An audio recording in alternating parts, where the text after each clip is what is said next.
નમો પુસ્તક પરબ દેશના યશસ્વી પ્રધાનમંત્રી નરેન્દ્રભાઈ મોદી જ્યારે ગુજરાતના મુખ્યમંત્રી હતા અને ત્યારે નાના બાળકોથી લઈ અને બુઝુર્ગો સુધી વાંચવાની કેવી રીતે આદત પડે, સારું વાંચન કેવી રીતે થઈ શકે અને સંસ્કારો કેવી રીતે નવી પેઢીની અંદર પુનરાવર્તિત થઈ શકે એના માટે વાંચે ગુજરાતની આખો ઇનિશિયેટિવ લીધેલો.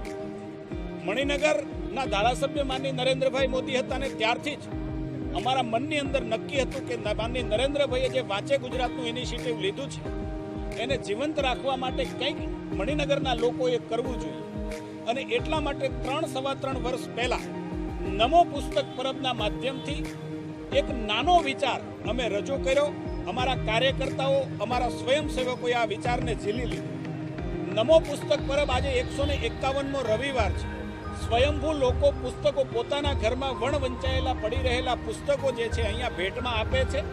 અને કેટલાય લોકો જે વાંચનના શોખીનો છે, નાના બાળકોથી લઈ અને વાંચનના શોખીનો અહીંયાથી વિના મૂલ્યે કોઈ પણ રજીસ્ટ્રેશન કર્યા વગર પુસ્તક લઈ જાય છે. એજ્યુકેશન માટેના પુસ્તકોનો એક અલગ વિભાગ આપ જોઈ શકો છો, બાજુમાં રાખેલો છે.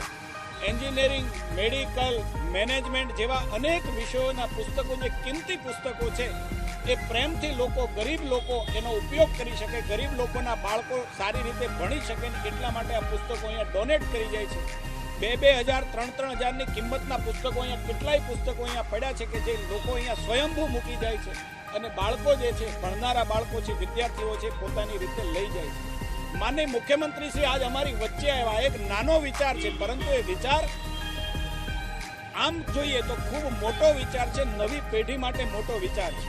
માનનીય મુખ્યમંત્રી શ્રી આવા નાના એક ઇનિશિયેટિવને બળ આપવા માટે, પ્રેરણા લોકોને મળે આનાથી, એના માટે અહીંયા આવ્યા. અમે મણિનગરના વાસીઓ માનનીય મુખ્યમંત્રીશ્રીના આભારી છીએ કે માનનીય મુખ્યમંત્રીશ્રી એક નાના કાર્યક્રમની અંદર સ્વયં આવ્યા, અમને બળ આપ્યું, અમને પ્રેરણા આપી અને સાથે સાથે પોતાના મળેલા કેટલાક પુસ્તકો, માનનીય મુખ્યમંત્રીશ્રીના કાર્યાલયમાં મળેલા પુસ્તકોની ભેટ પણ આ નમો પુસ્તક પરબને આપી છે.